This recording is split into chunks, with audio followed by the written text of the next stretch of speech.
A couple people have commented recently on my background situation, asking why I don't clean it up more, especially considering I make content about interiors. And the simple reason for that is that it isn't my stuff to touch. And yes, I'm aware that a blank wall would be better than this, but I literally do not have a blank wall that I can put my camera setup in front of. I did not choose this living situation, it was thrust upon me. So in the spirit of that, today's video is all about how to make it feel like home when it isn't your home. Maybe you're living with a relative and helping out with their kids. Maybe you're staying in a dorm room with a complete stranger. Maybe you're traveling and living out of your car, going from work stay to work stay. Or in my case, maybe you're living with your ex and their new partner for another month. So there's no point investing time, money, and energy into a space that has never and will never feel like home. I'm working towards doing van life before moving in with my girlfriend into a space that does feel like home. So if you're interested in real life makeovers in the future, make sure to subscribe and turn on the bell. But it'll be a while before that happens. So here's how I'm making my space feel like home in the meantime. As a designer, I've got a few reliable go-tos that are always at the top of my list when it comes to cozying up a space. So these are my top 5 priorities that are low effort, low budget, and minimally invasive, or ideally not invasive at all. If you're new here, my name is Medora. I use they, them pronouns, and I make videos about home design for girls, guys, and theys. So, in no particular order, the first one is a really good plant. I promise you don't need 50 plants covering every square inch of horizontal surface space to effectively communicate nature to your brain. Just having one really good, relatively big plant compared to the size of the space that you're in will do the trick just fine. I personally really like Dracaena marginatas because they grow relatively quickly and they can get pretty tall without taking up a lot of width, but it still works really well to draw your eye up and give some fun, organic, linear qualities to your space. Here's a few examples that I really specifically love. I really love when you let them get really tall, but also even just this little cute one on a desk. Adorable. These ones in particular are also really good if you're slightly prone to overwatering your plants. Not super prone to overwatering your plants, but slightly. And yes, it is very normal for them to shed a bunch of leaves, but if they're shedding most of their leaves, you probably need to water it more often. I also really love rubber trees, or Ficus elasticas, because they have such a thick, sturdy, chunky leaf. And again, when they're a tree and when they're kind of carefree and all over the place, they're just such a vibe. Plus, I think both rubber trees and Dracaena marginatas still look good with a little bit of neglect. Not too much. You don't want your plant to be actively dying, but a little bit of neglect here and there is fine. I also really love Norfolk pines. And again, you can get them smaller, you can get them bigger, but these are the ones I would recommend if you are very prone to overwatering plants, because these need so much water. I've definitely forgotten to water multiple Norfolk pines to the point of no return. So these are not good for people who forget to water. The rubber trees are much better for that. And then the last plant that I think is really cool, but I haven't had myself yet, is an asparagus fern. And as with all ferns, you need a very moist environment for this. So you probably either want to put it in your bathroom or you need to be misting it every day, maybe multiple times a day. I don't know. Again, I haven't had this one yet myself, but they're just so soft and ethereal, which I love. So if you have any experience with asparagus ferns, definitely let us know down below about the best watering schedule. And obviously it, matters a little bit what your climate is and how humid it is and all of that.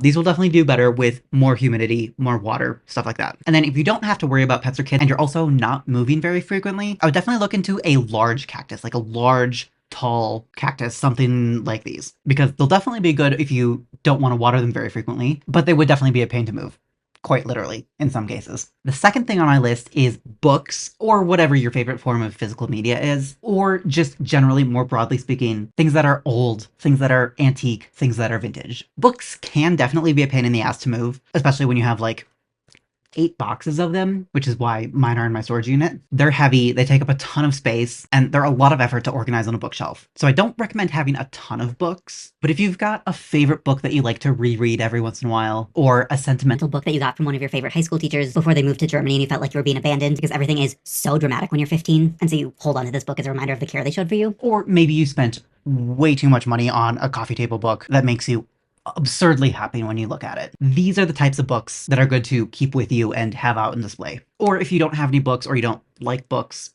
for some reason, maybe find a vintage magazine with a really fun font on the cover that you can do some styling with, or a newspaper, or a vintage radio or TV, anything like that. Just having one of these little things on your nightstand or styled on your dresser or something can make a world of difference. The third thing on my list is art, especially if you can hang it up on walls. And in general, just using vertical visual height to help add movement to your space. If everything in your room is all one height, it's going to feel very monotone. But if you're able to hang something up on a wall and add some difference in height, it will feel so much more dynamic and full of life. For a lot of smaller art pieces, you can just use a finishing nail or a thumbtack or something like that. But if you don't have drywall or you're not allowed to put anything into it, welcome to the 21st century. We have technology. There are command strips. There are the new 3M claw things that I would definitely love to get sponsored by. There's the Velcro-y versions of command strips. There's nanotape. There's museum putty. There's all sorts of things that don't require drilling a hole into the wall. But even if none of those are options for you for whatever reason, you could always still lean art against the wall on top of a counter or a piece of furniture or something like that. This definitely works better with larger pieces of art, and I especially really love it in this one particular kitchen here. It's kind of a shitty kitchen. It's just like a normal, boring, bad rental kitchen, but using that space above the cabinets to put a really interesting, unique portrait of a human face that just really like draws you into the kitchen and feels so intriguing, at least to me. And you really don't have to have a lot of art either. Like one really intentionally placed frame can make a massive difference between your space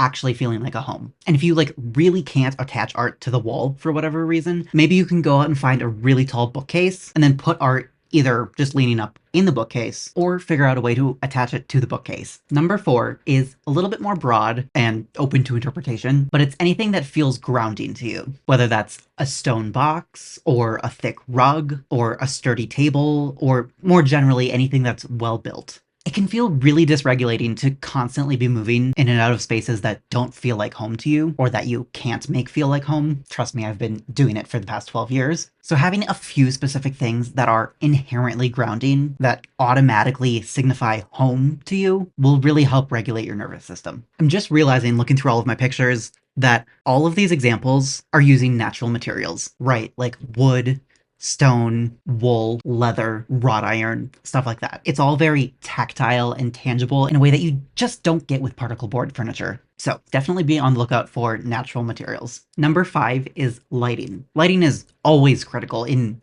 all home design, but especially when you can't settle down fully and you can't do much to your space, you need something that's relatively cheap and easy to be able to create a vibe from nothing. And I've personally found that no matter what else is going on in the room, whether it's horrible architecture, a messy living space, or toxic energy from someone you're living with, lighting is the first thing that always makes the biggest difference. You probably won't be able to do much with hardwired lights like boob lights or sconces, but bringing in table lamps and floor lamps and plug-in sconces, if you can secure things to the wall, USB powered rechargeable lights, desk lights, tulip boob light covers, you get the idea. These will all be your friend here. And if you're going for a really good mood light, I would definitely recommend prioritizing lights that will give off a soft, warm glow. So nothing with a metal shade, no exposed bulbs. We want white, ivory, maybe even like a slightly yellowy orange lampshade that's made out of paper or fabric or glass or plastic or something like that. Because these kinds of materials will diffuse the light